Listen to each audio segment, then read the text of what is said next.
Assalomu alaykum obunachilar. Mening qo'lim Shepard dadamni qo'llari deb bugun sizlarga tovuq go'shtidan kotlet tayyorlab bermoqchiman. Buning uchun bizga oldindan maydalangan tovuq go'shtiga bir dona piyozimizni maydalab to'g'rab qo'shamiz.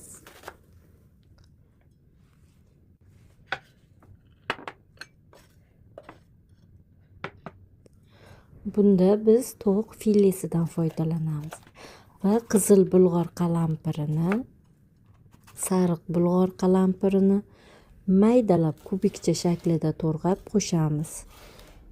Bu kotletlarimizga yanada shirin ta'm beradi. Bulg'or qalampirlari suvli bo'lib chiqishiga ham yordam beradi.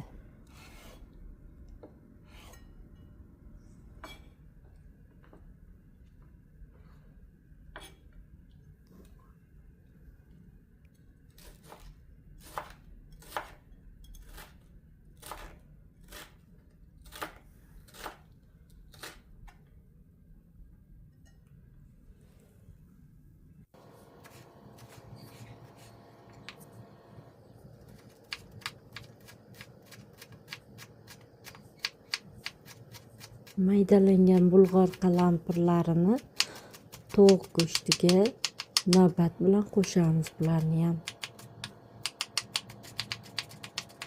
iloji boricha mayda qilib chopib qo'shinglar.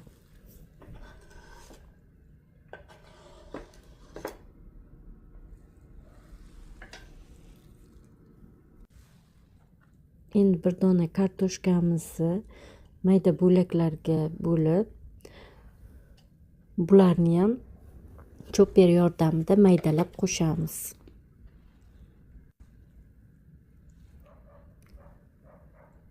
Maydalangan kartoshkalarni qo'shib,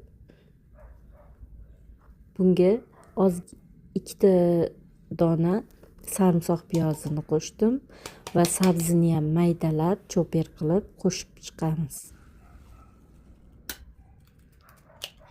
2 dona tuxum chaqamiz.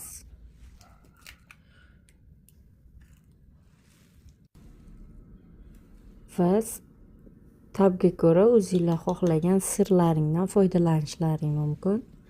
Sir qo'shamiz. Ko'katlar,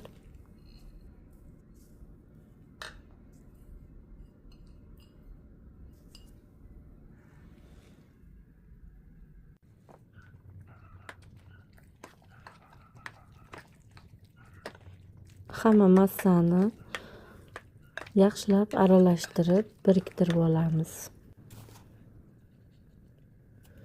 Tuz,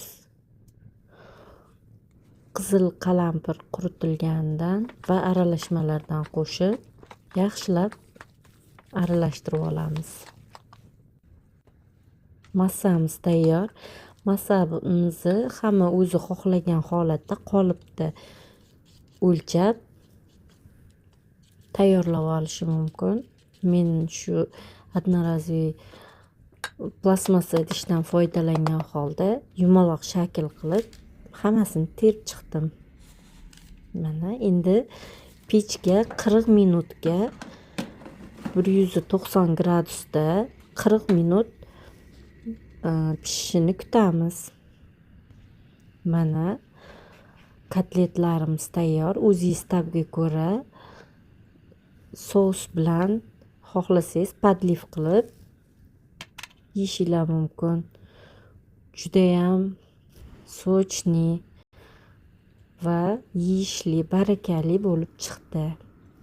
Yoqimli ishtaha. Hammanglar tayyorlab ko'ringlar. Like va podpiskani ayamanglar.